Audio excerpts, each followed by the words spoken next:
नमस्कार छात्रों, मैं गंगाधर हंडे, सोनाई माध्यमिक विद्यालय गुंजोटी। तो आज इस वीडियो के माध्यम से हम देख रहे हैं सर्वनाम। तो सर्वनाम की परिभाषा है, जो शब्द संज्ञा के बदले में संज्ञा के स्थान पर प्रयुक्त होता है उस शब्द को सर्वनाम कहते हैं। जैसे मैं, आप, वह, कौन, उसे आदि ये सर्वनाम के उदाहरण हैं। तो सर्वनाम के भेद, सर्वनाम के 6 भेद हैं। उसमें पहला है पुरुषवाचक सर्वनाम, दूसरा है निश्चयवाचक सर्वनाम, तीसरा है अनिश्चयवाचक सर्वनाम, चौथा है संबंधवाचक सर्वनाम, पांचवा है प्रश्नवाचक सर्वनाम और छठा है निजवाचक सर्वनाम। तो ये जो सर्वनाम के भेद है इसकी हम विस्तार से जानकारी लेंगे।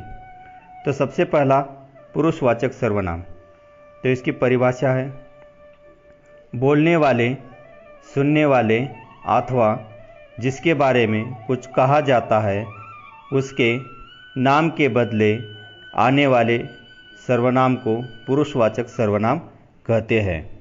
जैसे मैं गांव गया, वह पढ़ाई करता है, तुम कहाँ जा रहे हो। ये जो 3 वाक्य हैं, इन तीनों वाक्य में पहले वाक्य में मैं, दूसरे में वह और तीसरे में तुम, यह पुरुषवाचक सर्वनाम के उदाहरण हैं। तो सर्वनाम का दूसरा भेद है निश्चयवाचक सर्वनाम। तो इसकी परिभाषा है, जिस सर्वनाम शब्द से किसी निश्चित व्यक्ति या वस्तु, प्राणी, पदार्थ का पता चलता है उसे निश्चयवाचक सर्वनाम कहते हैं। जैसे कि यह मेरी किताब है, इसमें यह, वे बाहर जा रहे हैं, इसमें वे, और वह पाठशाला है, इसमें वह, यह निश्चयवाचक सर्वनाम के उदाहरण हैं। सर्वनाम का तीसरा भेद है अनिश्चयवाचक सर्वनाम।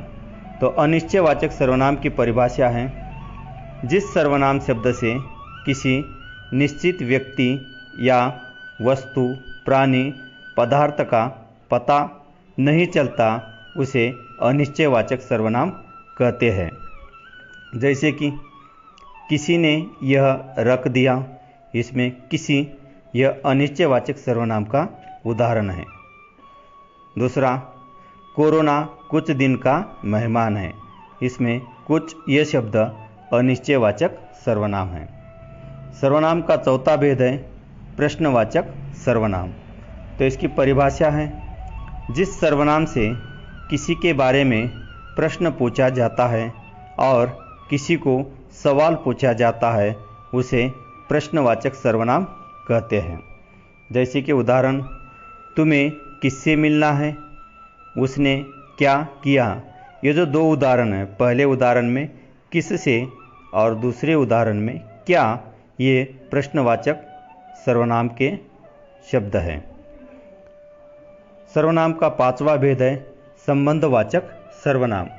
तो इसकी परिभाषा है, जो सर्वनाम शब्द वाक्य में दूसरे सर्वनाम या संज्ञा से परस्पर संबंध दर्शाता है उस शब्द को संबंधवाचक सर्वनाम कहते हैं। जैसे कि जैसा देश वैसा भेष, इसमें जैसा और वैसा यह संबंधवाचक सर्वनाम शब्द है। और दूसरा, जो डर गया सो मर गया, तो इसमें जो और सो ये संबंधवाचक सर्वनाम के उदाहरण हैं। सर्वनाम का अंतिम भेद है निजवाचक सर्वनाम। तो इसकी परिभाषा है, जिस सर्वनाम का प्रयोग वाक्य में कर्ता के लिए होता है उसे निजवाचक सर्वनाम कहते हैं। जैसे कि मैं खुद सामान लेकर आया, मुझे स्वयं पढ़ाई करनी है, इसमें पहले वाक्य में खुद और दूसरे में स्वयं, यह निजवाचक सर्वनाम शब्द है। तो अगले वीडियो में हम विशेषण के बारे में अधिक जानकारी लेंगे। धन्यवाद।